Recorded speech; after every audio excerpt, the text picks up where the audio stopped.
जी सारे दोस्तों ਨੂੰ सलाम सत श्री अकाल। करतारपुर गुरुद्वारा ਦੇ ਨਾਲ ਇੱਕ ਬੜੀ ਸੋਹਣੀ ਮਾਰਕੀਟ ਵੀ ਬਣਾ ਦਿੱਤੀ ਗਈ ਹੈ ਔਰ ਬੜੇ ਹੀ ਥੋੜੇ ਦਿਨਾਂ ਦੇ ਵਿੱਚ ਮਾਰਕੀਟ ਬਣੀ। ਇਸ ਟਾਈਮ ਅਸੀਂ ਮੌਜੂਦ ਹਾਂ ਉਸ ਮਾਰਕੀਟ ਦੇ ਵਿੱਚ ਔਰ ਸਾਡੀ ਖੁਸ਼ਕਿਸਮਤੀ ਹੈ कि इस टाइम साढ़े नाल जितने तुहानूं दोस्त नज़र आ रहे हैं ये चढ़ते पंजाब के मशहूर लिखारी हैं। साढ़े नाल इस टाइम एक दोस्त खड़े हैं, ये कुछ एक खास सुनेहा वो देना चाहते हैं। की नाम है जी तुहाडा? करतार सिंह इंस्पैक्टर। करतार सिंह इंस्पैक्टर बटाला। अच्छा बटाला तो हो तुसी इंस्पैक्टर भी ते तुसी पहली बारी अज इत्थे आए हो? हाँ पहली बार आए। ते किवें दा लग्या ते फिर अपना जिहड़ा सुनेहा खास तुसी देना चाहते हो वो साडे सुनने वालिਆਂ ਨੂੰ दसो। ਅਸੀਂ पंजाब बटाला जिथे गुरु नानक पातशाह जी ने अपना निकाह यानी विआह करवाया उस बटाला शहर तो बहुत सारिया संगतां अज इत्थे श्री करतारपुर साहब के दर्शन दिदारे करने वास्ते आईयां।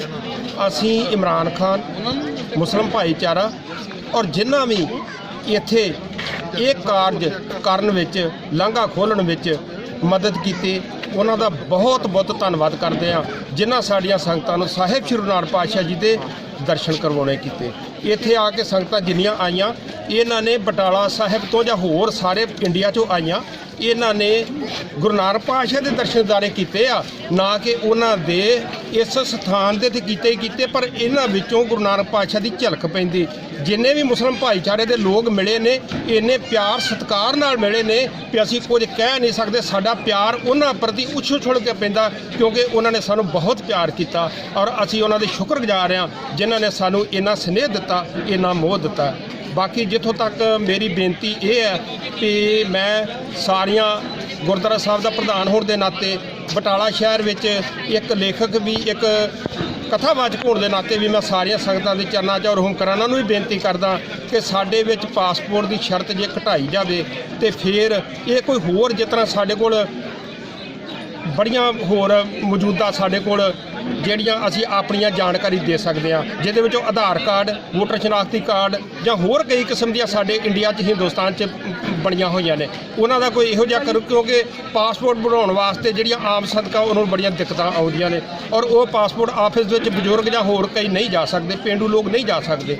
ਅਗਰ ਇਹ ਕੰਡੀਸ਼ਨ ਘਟਦੀ ਆ ਤੇ ਫਿਰ ਜਿਹੜੀ ਸਾਡੀ ਉੱਥੋਂ ਦੀ ਸਿੱਖ ਸੰਗਤ ਆ ਜਿਹੜੀ ਤਰਸਦੀ ਆ ਇਸ ਥਾਂ ਦੇ ਦਰਸ਼ਨ ਦਿਦਾਰੇ ਕਰਨ ਵਾਸਤੇ ਉਹ ਇੱਥੇ ਉਮੜ ਕੇ ਆਵੇਗੀ ਔਰ ਜਿੰਨਾ ਸਾਨੂੰ ਇੱਥੇ ਆ ਕੇ ਸੁੰਦਰ ਲੱਗਾ ਜਿੰਨਾ ਇੱਥੋਂ ਦਾ ਪ੍ਰਬੰਧ ਸੁੰਦਰ ਲੱਗਾ ਜਿੱਥੋਂ ਜਿੰਨੀ ਇੱਥੇ ਸਫਾਈ ਸੋਹਣੀ ਲੱਗੀ ਆ ਜਿੰਨਾ ਇਹਨਾਂ ਨੇ ਬਾਜ਼ਾਰ ਜਿਹੜੀ ਗੁਰੂ ਸੱਚੇ ਪਾਤਸ਼ਾਹ ਜੀ ਦੀ ਬਣੀ ਹੋਈ ਆ ਉਹਦੀ ਸਾਂਭ ਸੰਭਾਲ ਕੀਤੀ ਹੋਈ ਆ ਅਸੀਂ ਇਹਨਾਂ ਦੇ ਤਹਿ ਦਿਲੋਂ ਧੰਨਵਾਦੀਆਂ ਸ਼ੁਕਰਗੁਜ਼ਾਰ ਹਾਂ ਔਰ ਕੋਟਨ ਕੋਟ ਧੰਨਵਾਦ ਕਰਦੇ ਹਾਂ ਅੱਲਾਹ ਦਾ गुरु नानक पातशाह का जिन्हों ने सानू इस पवित्र मकाज धरती उत्ते लिया के ते दर्शन दिदारे कराए।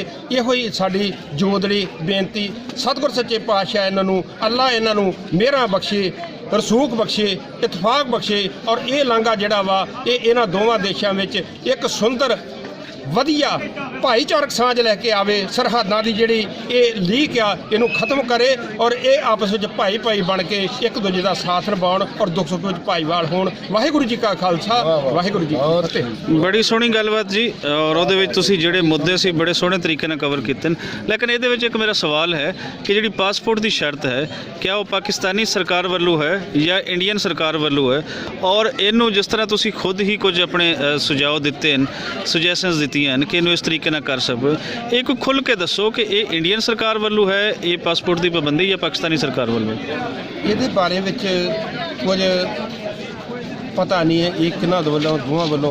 मैं तो दोवां सरकारां नूं बेनती करदा कि जे ये होवे जे हैगी आ वो है सानू कहा जाता पासपोर्ट लैके आओ जदों असीं अपलाई करते हैं उहदे विचों निकलदा भी अपनी पासपोर्ट नंबर दिओ पासपोर्ट लैके आओ जिहदे करके ये प्रॉब्लम होंदी है। कुछ लोग इहो जिहे ने जिन्हां नूं पासपोर्ट बनाउण विच दिक्कत आउंदी और नहीं बना सकते कि ये पवित्र धरती जिहड़ी साहिब श्री नानक पातशाह दे इह तों वांझे रह जाणगे और वो पता नहीं मुड़ के की कहण। सो मेरी बेनती है कि ये कंडीशन चाहे पाकिस्तान सरकार चाहे इंडियन सरकार इनू मुकाया जाए इनू खरीद। बड़ी सोहनी गल जी यही गल है ਕਿ ਇਹ ਕਰਤਾਰਪੁਰ ਕੋਰੀਡੋਰ ਜਿਸ ਮਕਸਦ ਲਈ ਬਣਾਇਆ ਗਿਆ ਹੈ, ਇੱਥੇ ਜ਼ਿਆਦਾ ਤੋਂ ਜ਼ਿਆਦਾ ਲੋਕ ਉਸ ਵੇਲੇ ਹੀ ਆ ਪਾਉਣਗੇ ਜਦੋਂ ਉਹਨਾਂ ਨੂੰ ਹੋਰ ਇੱਥੇ ਸਹੂਲਤਾਂ ਕੁਝ ਦੇ ਦਿੱਤੀਆਂ ਜਾਣਗੀਆਂ। ਔਰ ਇਹ ਜਿਹੜੇ ਪਾਸਪੋਰਟ ਦੇ ਇਸ ਤਰੀਕੇ ਦੀਆਂ ਹਨ ਚੀਜ਼ਾਂ ਜਾਂ ਬਾਕੀ ਹਨ, ਉਹਨਾਂ ਨੂੰ ਦੋਨੋਂ ਦੇਸ਼ਾਂ ਨੂੰ ਹੋਰ ਆਸਾਨ ਬਣਾਉਣਾ ਚਾਹੀਦਾ ਤਾਂ ਕਿ ਇੱਥੇ ਰੌਣਕਾਂ ਲੱਗ ਸਕਣ, ਗੁਰੂ ਗੜ੍ਹ ਦੀਆਂ ਜਿਨ੍ਹਾਂ ਨੇ ਅਰਦਾਸਾਂ ਕੀਤੀਆਂ ਹਨ ਉਹ ਸਾਰੀਆਂ ਪੂਰੀਆਂ ਹੋ ਸਕਣ। ਜਿਉਂਦੇ ਵਸਦੇ ਰਹੋ, ਸਾਡੇ ਨਾਲ ਰਹਿਣਾ, ਔਰ ਅਸੀਂ ਚਾਹਾਂਗੇ ਕਿ ਇਸ ਗੱਲ ਨੂੰ ਤੁਸੀਂ ਅੱਗੇ ਤੱਕ ਵਧਾਓ। ਬਹੁਤ ਸ਼ੁਕਰੀਆ ਤੁਹਾਡੇ ਸਾਰਿਆਂ ਦਾ।